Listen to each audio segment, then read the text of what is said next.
नमस्कार दोस्तों, स्वागत है आपका लर्निफाई के यूट्यूब चैनल में। आज से हम एक नई सीरीज़ शुरू करेंगे और वो सीरीज़ का नाम है एनसीईआरटी सीरीज़। इस एनसीईआरटी सीरीज़ में सबसे पहले सब्जेक्ट लेंगे हम ज्योग्राफी का, और ज्योग्राफी को हम शुरू करेंगे क्लास 6 से। क्लास 6 में पहला चैप्टर है सौर मंडल में पृथ्वी। आपने पृथ्वी से सौर मंडल को अगर आप देखेंगे तो आप देखेंगे कि आकाश में बहुत सारे तारे, शाम के वक्त जब सूर्य छिप जाता है, सूर्य अस्त हो जाता है, तो उसके बाद में बहुत सारे तारे आपको चमकते दिखाई देंगे। और इन तारों की जो जो चमकपन है, यानी जो टिमटिमाहट है, जो टिमटिमाते हैं तारे, अलग अलग तारे का अलग अलग होता है, यानी इनकी तीव्रता अलग अलग होती है। और इसमें हम देखते हैं, इसी क्रम में हम आप देखते हैं कि चंद्रमा भी आप देखते होंगे अलग अलग समय पर अलग अलग आकार का होता है। जब चंद्रमा एक महीने में अपनी पूरी आकृति का चंद्रमा होता है, यानी कि अपनी पूरी आकृति का चंद्रमा होता है, पूरी आकृति का, और उस पूरी आकृति को हम कहते हैं पूर्णिमा। ये एक महीने में एक बार होता है। और फिर 15 दिन बाद कुछ इस आकृति का चंद्रमा होता है, कुछ इस आकृति का चंद्रमा हो जाता है, इस आकृति का। इस आकृति के चंद्रमा को हम बोलते हैं अमावस्या है, अमावस्या होती है। तो क्या आपको आश्चर्य नहीं है कि ये जो छोटी छोटी चीजें चमकती हैं वो क्यों चमकती हैं? क्यों चमकती है बताओ? और ये दिन में क्यों नहीं चमकती, रात में क्यों चमकती हैं? तो मैं बताता हूं। इसका कारण है कि दिन में इसलिए नहीं चमकती कि जो सूर्य का प्रकाश होता है वो इन सभी खगोलीय पिंडों में सबसे ज्यादा होता है, और इनकी तीव्रता भी सबसे ज्यादा होती है। तो उसके प्रकाश और ऊष्मा के कारण ये दिन में नहीं चमक पाती हैं। रात में सूर्य नहीं दिखाई देता है, इसलिए ये क्या है, ये चमकती हुई दिखाई देती हैं, रात में चमकती हुई दिखाई देती हैं।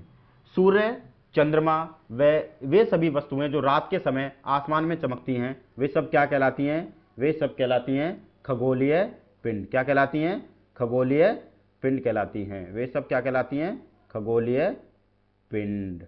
कुछ खगोलीय पिंड बड़े आकार के होते हैं, कुछ गर्म होते हैं, ये गैसों से बने होते हैं, इनके पास अपनी ऊष्मा तथा प्रकाश होता है। जिन खगोलीय पिंडों के पास अपनी ऊष्मा और प्रकाश होता है उन्हें तारा कहते हैं। उन्हें किसी चमकने के लिए किसी दूसरे सोर्स की आवश्यकता नहीं होती है। और इसी क्रम में सूर्य भी क्या है? एक तारा है, जो सबसे बड़ा तारा कहा जाता है, जिसके पास अपना प्रकाश और अपनी ऊष्मा होती है। रात के समय बहुत सारे जो तारे चमकते हैं वो छोटे क्यों दिखाई देते हैं? अब आपने सोचा होगा कि बहुत छोटे दिखाई देते हैं, जबकि उनका आकार बहुत बड़ा होता है। तो इसका कारण है डिस्टेंस, यानी दूरी। हमारी और तारों के बीच की जो दूरी है वो बहुत अधिक है। आपने किसी हवाई जहाज को, एरोप्लेन को देखा होगा, जब पास होता है तो बहुत बड़ा दिखाई देता है, जब दूर आसमान में उड़ता देखते हैं हम, तो क्या होता है कि वो बहुत छोटा सा दिखाई देता है। रात में क्या होता है, आसमान में की ओर देखते समय बहुत सारे तारों का आपने विन्यास सा देखा होगा, एक विन्यास देखा होगा। इस विन्यास का मतलब है कि आपने छोटे छोटे तारे आपने देखे होंगे एक क्रम में आपने स्टार को देखा आपने स्टार्स को एक क्रम में होते हैं, और एक पैटर्न बनाते हैं, और वो पैटर्न हमेशा रहता है। आप हमेशा देखेंगे, यदि आसमान साफ है और आप तारों को देख पा रहे हैं, यानी कि बादल वगैरह नहीं है आसमान में, तो आप देख पाएंगे कि हमेशा तारे दिखाई देते हैं। उन तारों का एक पैटर्न होता है जिसे हम कहते हैं नक्षत्र मंडल। क्या कहते हैं? नक्षत्र मंडल। उसको कहते हैं हम नक्षत्र मंडल। नक्षत्र मंडल जब उनको कहते हैं, अब है उस नक्षत्र मंडल में क्या एक दो एग्जाम्पल है इसमें दिए हुए हैं, एक है अर्सा मेजर और एक है बिग बियर। आप याद रखेंगे, नक्षत्र मंडल के दो एग्जाम्पल हैं, अर्सा मेजर और बिग बियर। बहुत आसानी से पहचाने जाने वाले नक्षत्र मंडल है सप्तऋषि। आपने 7 तारों का समूह देखा होगा आसमान में, जरूर देखा होगा, मैंने तो देखा है। अगर आपने देखा हो तो बताइए कमेंट में। ये क्या है कि 7 तारों का एक समूह है, 7 तारों का एक समूह है, जिसको हम क्या बोलते हैं? सप्तऋषि या सप्त सात या ऋषि संत कहते हैं। ये तारों का समूह है जो कि नक्षत्र मंडल अर्सा मेजर का भाग है। किसका भाग है? अर्सा मेजर का भाग। ये और क्या कहते हैं, आप अपने परिवार के साथ इसको रात में देख सकते हैं, यदि आप आसमान साफ है तो। प्राचीन समय के लोग क्या करते थे कि रात्रि में दिशा का निर्धारण कैसे करते थे? जब कोई क्या होता था, दिशा का निर्धारण कैसे करते थे? टेक्नोलॉजी नहीं थी, तो किससे देखते थे? इन्हीं नक्षत्र मंडल से देखते थे कि भाई किस दिशा में है। क्यों? कि नक्षत्र मंडल से यदि आप देखेंगे और नक्षत्र मंडल के आप सीधा एक काल्पनिक रेखा खींचेंगे तो इसके उत्तर में क्या दिखाई देगा? एक ध्रुव तारा दिखाई देगा। ये वाला जो तारा है ध्रुव तारा, ये दिखाई देगा, जिसको हम कहते हैं, ये नक्षत्र मंडल के सीधा उत्तर दिशा में दिखाई है। सप्तऋषि से की सहायता से ध्रुव तारे की स्थिति को जान सकते हैं। चित्र 1.1 में आप देखेंगे कि सप्तऋषि मंडल के संकेतक तारों को आपस में मिलाते हुए एक काल्पनिक रेखा खींची जाए तो उस तारे की ओर बढ़ाया जाए जो ध्रुव तारे को ओर इंगित करता है। कुछ खगोलीय पिंडों में अपनी, हाँ अब कहते हैं, हमने अभी तारे के बारे में देखा, वो भी एक खगोलीय पिंड है, वो तारा है। और किसके बारे में बात कर रहे हैं हम? सूर्य के बारे में। उसका अपना एक प्रकाश होता है, अपनी ऊष्मा होती है। लेकिन कुछ खगोलीय पिंड ऐसे होते हैं जिनका अपना प्रकाश और अपनी ऊष्मा नहीं होती है, और ऐसे खगोलीय पिंडों को क्या कहते हैं? उनको कहते हैं हम, क्या कहते हैं? ग्रह कहते हैं उनको। ये कब चमकते हैं? इनको किसकी आवश्यकता होती है? इनको आवश्यकता होती है तारे की, और वो तारे जो ग्रहों को प्रकाशित करता है वो है सूर्य। ग्रीक भाषा जो ग्रह हैं वो, इनको इंग्लिश में कहते हैं प्लेनेट, और इनको ग्रीक भाषा के प्लेनेट को लिया गया है ग्रीक भाषा से, जिसको कहते हैं प्लेनेटाई, जिसका अर्थ होता है परिभ्रमक, अर्थात चारों ओर घूमने वाले। ग्रह क्या होते हैं? चारों ओर घूमने वाले ग्रह, इनको क्या बोलते हैं? ग्रह क्या होते हैं? ये चारों ओर घूमते हैं। किसके घूमते हैं? ये घूमते हैं जी सूर्य के चारों ओर। सूर्य के चारों ओर कौन घूमता है? ग्रह। ये सूर्य के चारों ओर घूमते हैं, ठीक है। जो पृथ्वी के सबसे नजदीक तारा है, पृथ्वी के सबसे नजदीक तारा कौन सा है? सूर्य। उसी के चारों ओर घूमेंगे। पृथ्वी को बहुत अधिक दूरी से, जैसे चंद्रमा से देखने पर यह भी कैसी दिखाई देती है? चमकती हुई प्रतीत दिखाई देती है। अब आते हैं हम जो खगोलीय पिंड है, ग्रह हैं, सूर्य के जो चारों ओर और भी ग्रह हैं, उनके बारे में हम देखते हैं कि सबसे नजदीक कौन सा ग्रह है? सबसे नजदीक है अपना बुध। सबसे नजदीक कौन सा है? बुध। सबसे नजदीक कौन सा है? बुध सबसे नजदीक है। और बुध के बाद में किसका नंबर आता है? बुध के बाद में आता है दूसरे नंबर पर शुक्र का। और शुक्र के बाद में किसका आता है? पृथ्वी का। पृथ्वी के बाद में मंगल का, और मंगल के बाद में आता है किसका? बृहस्पति। बृहस्पति के बाद में शनि का, और शनि के बाद में यूरेनस, और यूरेनस के बाद में ये अपना सबसे लास्ट में क्या है? ये है नेपच्यून। ठीक है जी। अब आप देखिए, एक चीज आपको दिखाई दे रही होगी, मंगल ग्रह और उसके बीच में ये एक बेल्ट दिखाई दे रही है आपको। किसकी? क्षुद्र ग्रह की बेल्ट दिखाई दे रही है, क्षुद्र ग्रह। इसके बारे में भी आगे जानकारी हम लेंगे। आपको ये वाली जानकारी आप अपनी एनसीईआरटी से, या फिर हम ये पीडीएफ देंगे, इसके बारे में आप पढ़ लीजिए कि कौन सा ग्रह कितने दिन में या फिर कितने घंटों में सूर्य का चक्कर लगाता है। ये आप एनसीईआरटी पीडीएफ से पढ़ लेंगे। अब आते हैं, अब देखिए, आप आसमान में दिखने वाला चंद्रमा क्या है? एक उपग्रह है। क्या है? एक उपग्रह है। आसमान में आपको चंद्रमा को देखा है? रात में अक्सर देखते हैं चंद्रमा, वो क्या है? एक उपग्रह है। यह पृथ्वी का सहचर है, यानी पृथ्वी के साथ साथ रहता है। सहचर का मतलब पृथ्वी के साथ घूमता है, पृथ्वी के साथ ही रहता है, इसके चारों ओर चक्कर लगाता है। हमारी पृथ्वी के समान 7 अन्य ग्रह भी हैं जो सूर्य के से प्रकाश और ऊष्मा प्राप्त करते हैं। उनमें से कुछ के पास चंद्रमा भी हैं। देखो, हमारी पृथ्वी सहित कितने ग्रह हैं? 8 ग्रह हैं। वैसे 9 ग्रह थे, और प्लूटो को ग्रह की श्रेणी से बाहर कर दिया गया। अभी आप यहां पढ़ेंगे, देखो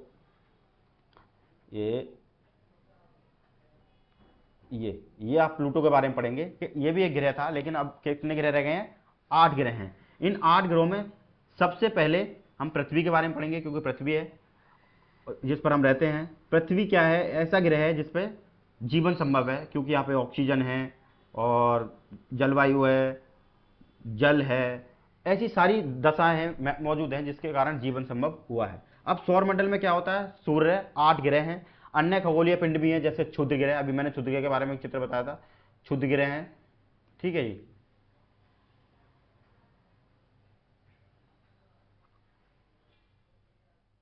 क्षुद्र ग्रह, उल्का पिंड मिलकर सौरमंडल का निर्माण करते हैं। उनमें हमारे सौर परिवार का नाम देते हैं, जिसका मुखिया कौन होता है? सूर्य। क्यों होता है मुखिया? क्योंकि क्षुद्र ग्रह हुए, उल्का पिंड हुए, या भी सारी ग्रह हुए, सब किसके चारों ओर घूमते हैं? सूर्य के। सूर्य सौरमंडल के केंद्र में स्थित है। मैंने बताया था सौर परिवार, सौरमंडल किससे बना है? सौर परिवार। मैंने आपको संधि विच्छेद करके एक बताया था। यह बहुत बड़ा है, अत्यधिक गर्म गैसों से बना है। इसका खिंचाव एवं बल, खिंचाव मतलब गुरुत्वाकर्षण बल कह सकते हैं। इसका जो बल है, गुरुत्वाकर्षण बल, वो किसको, एक तरीके से जो बल है इसका, वो सारे सौरमंडल को अपने से जोड़े रखता है, बांधे रखता है, खींचे रखता है। सौरमंडल, सूर्य सौरमंडल के एक प्रकाश एवं ऊष्मा का एकमात्र स्रोत है। पूरे सौरमंडल को ऊष्मा कौन देता है? सूर्य। प्रकाश कौन देता है? सूर्य। इसकी ऊष्मा को महसूस नहीं करते हम, लेकिन हम इसकी अत्यधिक ऊष्मा क्यों महसूस नहीं करते? क्योंकि ये बहुत दूर है। क्योंकि हम सबसे नज़दीक तारा के बावजूद ये हमसे बहुत दूर है। और इसकी दूरी पृथ्वी से अगर देखी जाए तो कितनी है, पृथ्वी से इसकी दूरी का अंदाजा लगा लीजिए आप, ये है इससे पृथ्वी से इसकी दूरी लगभग 15 करोड़ किलोमीटर दूर है। ठीक है जी। सूर्य, अब है ग्रह के बारे में। ग्रह, हमारे सौरमंडल के 8 ग्रह हैं।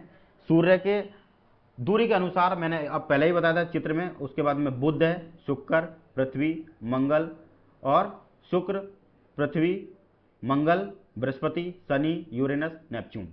इसको याद करने की ट्रिक इसमें दी है, आप याद अपने हिसाब से कर सकते हैं, ये तो उन्होंने बना के दी है एनसीईआरटी वालों ने। सौरमंडल के सभी 8 ग्रह निश्चित पथ पर, मान लीजिए ये एक सूर्य है, यहां पे ये एक सूर्य है, ठीक है, ये क्या है, सूर्य है। अब इस तरीके से वो गति करते हैं, ठीक है, एक निश्चित पथ होगा, यानी कि जो मार्ग है इसका, ये जो रास्ता है, ये एक निश्चित मार्ग होगा इसका, ये बदलेगा नहीं। और ठीक है, ये बदलेगा नहीं। और ये वृत्त में कहते हैं, और वृत्त कैसा है, दीर्घ वृत्त। एक होता है वृत्त एकदम गोल, लेकिन ये कहता है दीर्घ मतलब थोड़ा सा लंबा चपटा सा वृत्त बनाएगा, इसलिए इसको दीर्घ वृत्ताकार कहते हैं। और इसको क्या कहते हैं, इसको एक कक्षा कहते हैं। एक अपनी कक्षा में, जैसे मैंने बताया था प्लूटो को भी ये ग्रह माना गया था, लेकिन क्या होता था, ये अपनी कक्षा से भटक जाता था, कभी कभी दूसरा रास्ता चुन लेता था। तो इसको जब, और ग्रह मानने की एक शर्त है कि वो अपने रास्ते में ही, अपने कक्षा में ही, अपने वृत्त में ही गति करेगा, तभी ग्रह माना जाएगा। तो इसको हटा दिया गया 2006 में, यानी 2006 में इसको हटा दिया गया। अंतर्राष्ट्रीय खगोलीय संगठन ने इसको ग्रह की श्रेणी से बाहर कर दिया गया। अब आते हैं, बुध सूर्य के सबसे नजदीक है, तो सबसे नजदीक है तो सबसे छोटा चक्र सबसे कम समय में करेगा कि नहीं करेगा चक्र, इसको पूरा बताइए। करेगा, इसमें कोई रटने वाली बात नहीं है, समझने की बात है। अगर आप डिस्टेंस से समझ लेंगे तो समझ लेंगे, ठीक है। और सूर्य के चारों ओर एक चक्कर लगाने में कितने दिन लेता है, 88 दिन। शुक्र को पृथ्वी का जुड़वा माना जाता है। हाँ, शुक्र और पृथ्वी को एक दूसरे के, कोई कह देता है बहनें हैं, कोई कहता है मौसेरी बहनें हैं, कोई कहता है जुड़वा है, अलग अलग तरीके से बताया गया है। और एग्जाम में भी अलग अलग नाम से पूछा गया है, इसको याद रखेंगे। आकार और आकृति में लगभग एक दूसरे के समान ही है। बाकी प्लूटो के बारे में मैंने समझा दिया आपको। अब पृथ्वी के बारे में पढ़ेंगे। पृथ्वी सूर्य से हिसाब से, दूरी के हिसाब से सूर्य के कितने नंबर पर है, बुध, शुक्र और पृथ्वी तीसरे नंबर पर है। आकार में 5वां स्थान है। आकार की दृष्टि से अब अगर हम देखें तो आकार की दृष्टि से सबसे पहले आकार की दृष्टि से कौन आता है, सबसे पहले सबसे छोटा है बुध, ठीक है, फिर आता है मंगल, ठीक है, फिर आता है अपना शुक्र, फिर आता है पृथ्वी, फिर आता है नेपच्यून,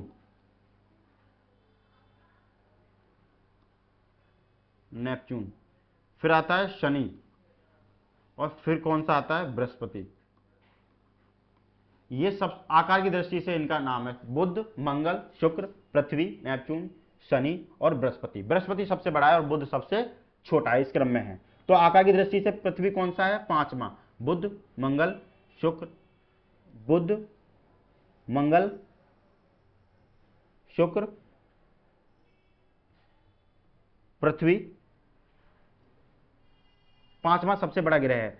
यह ध्रुवों के पास थोड़ी चपटी, बुध, मंगल, शुक्र, नेपच्यून और पृथ्वी। ये नेपच्यून के बाद में आता है, सॉरी, एक बार मैं इसको कंफर्म कर लूंगा, एक बार मैं इसको कंफर्म कर लेता हूं।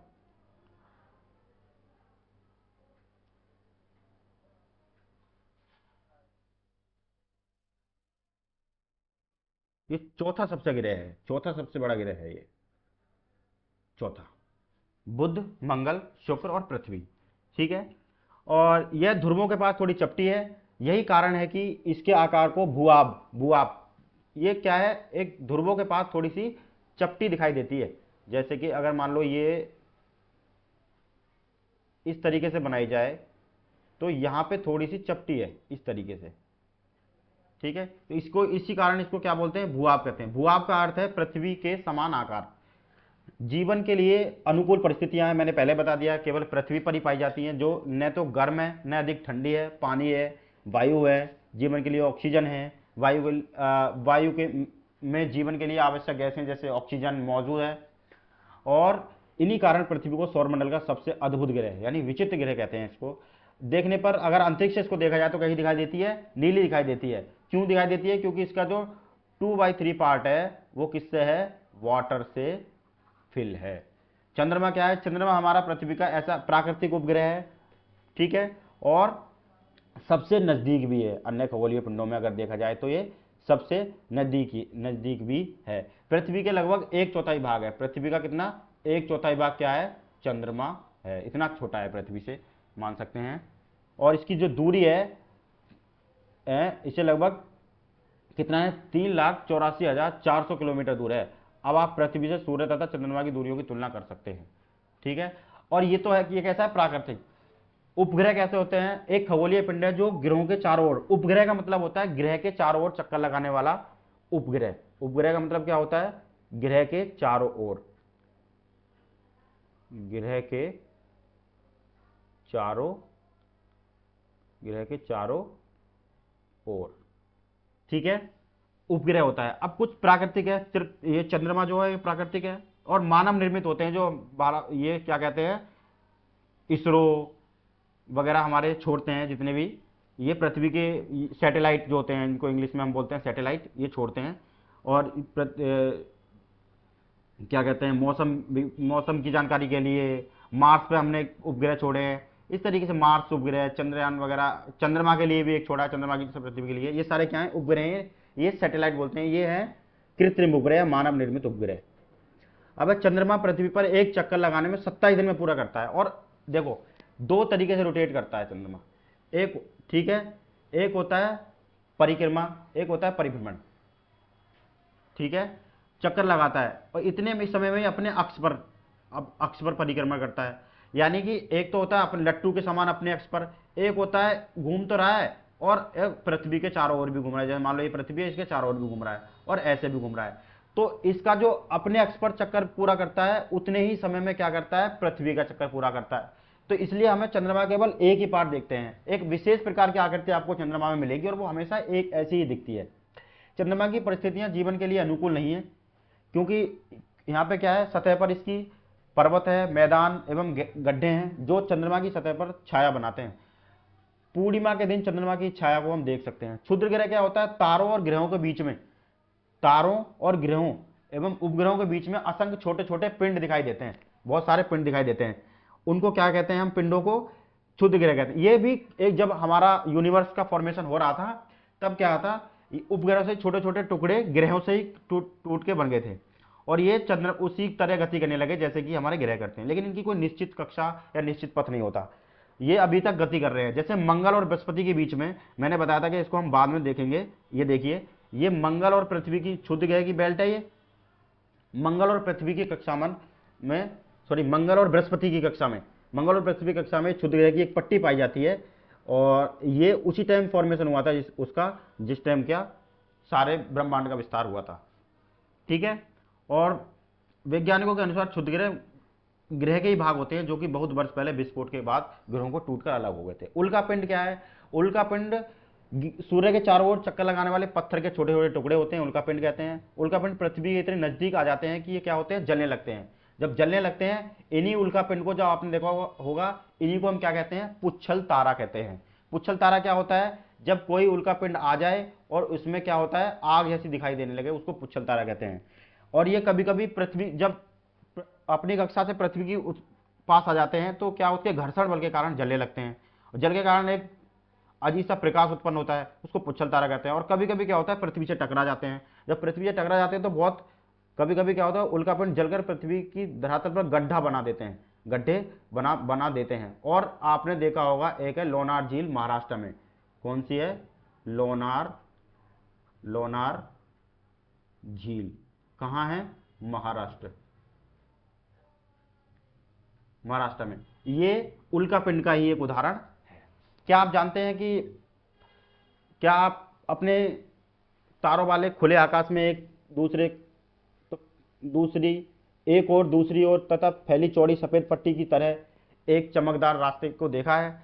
एक सीधी बात ये कहना चाह रहे हैं कि आपने अपने तारों के समय एक ये जो ऐसा आपने देखा होगा कभी कभी, ये कहना चाह रहे हैं ये पट्टी क्या होती है? आकाश गंगा होती है। अब मैं आकाश गंगा के बारे में आपको बताता हूं। आकाश गंगा क्या है? एक हमारा ब्रह्मांड है बहुत बड़ा, यूनिवर्स, उसमें बहुत सारी असंख्य आकाश गंगाएं हैं, ठीक है, असंख्य आकाश गंगाएं। उस आकाश गंगा में हमारा सौरमंडल है, उस सौरमंडल में हमारी पृथ्वी है, और उस पृथ्वी में हम रहते हैं। उस पृथ्वी में कौन रहते हैं? हम, ठीक है। तो हमारी जो आकाश गंगा है उसका नाम है मिल्की वे। हमारा सौरमंडल आकाश गंगा का एक भाग होता है। प्राचीन भारत में कल्पना आकाश के प्रकाश की एक बहुत बहती नदी, आकाश गंगा को बहुत बहती नदी मान लिया गया, और उसमें बहुत सारी आकाश गंगाएं मिली हैं। करोड़ों तारों, बादलों और गैसों की बनी एक प्रणाली है। इस प्रकार लाखों आकाश गंगाएं मिलकर क्या बनाती हैं? ब्रह्मांड, मैंने बताया आपको। और ब्रह्मांड की विशालता की कल्पना करना अत्यधिक कठिन है, क्योंकि अभी तक वैज्ञानिकों ने इसके बारे में बहुत कम जानकारी मिली है। अभी तो पूरे ब्रह्मांड छोड़ो, पूरी हमारी जो आकाश गंगा मिल्की वे है उसकी भी पूरी जानकारी नहीं इकट्ठा कर पाए हम, लेकिन फिर भी हम जानते हैं कि हम सभी इसी ब्रह्मांड का हिस्सा हैं, ठीक है। क्या आप ब्रह्मांड के साथ साथ अपना संबंध बता सकते हैं? ये मिल्की वे है, हमारी सौरमंडल, जो हमारी आकाश गंगा है, और उसमें हमारा सौरमंडल है। हमारी आकाश गंगा का नाम मिल्की वे है, जो ब्रह्मांड का हिस्सा है। ब्रह्मांड से जुड़े कुछ तथ्य विचार कीजिए। आप अपने आप देख लीजिए, मैंने बताया था, देखो ये चित्र में दिखाया गया है। ये सबसे पहले क्या है? सबसे पहले हमारा ब्रह्मांड, ब्रह्मांड में बहुत सारी आकाश गंगाएं हैं ऐसी। फिर ये हमारा उसमें सौरमंडल है हमारा, और पृथ्वी पे ह्यूमन बीइंग है। इसी के साथ आज का जो अध्याय है इसको समाप्त करते हैं, और अधिक जानकारी के लिए हमारे साथ जुड़े रहिए, और ऐसे ही हम अपने परिवार को लोकतांत्रिक तरीके से आगे बढ़ाएंगे। आज के लिए धन्यवाद, नमस्कार।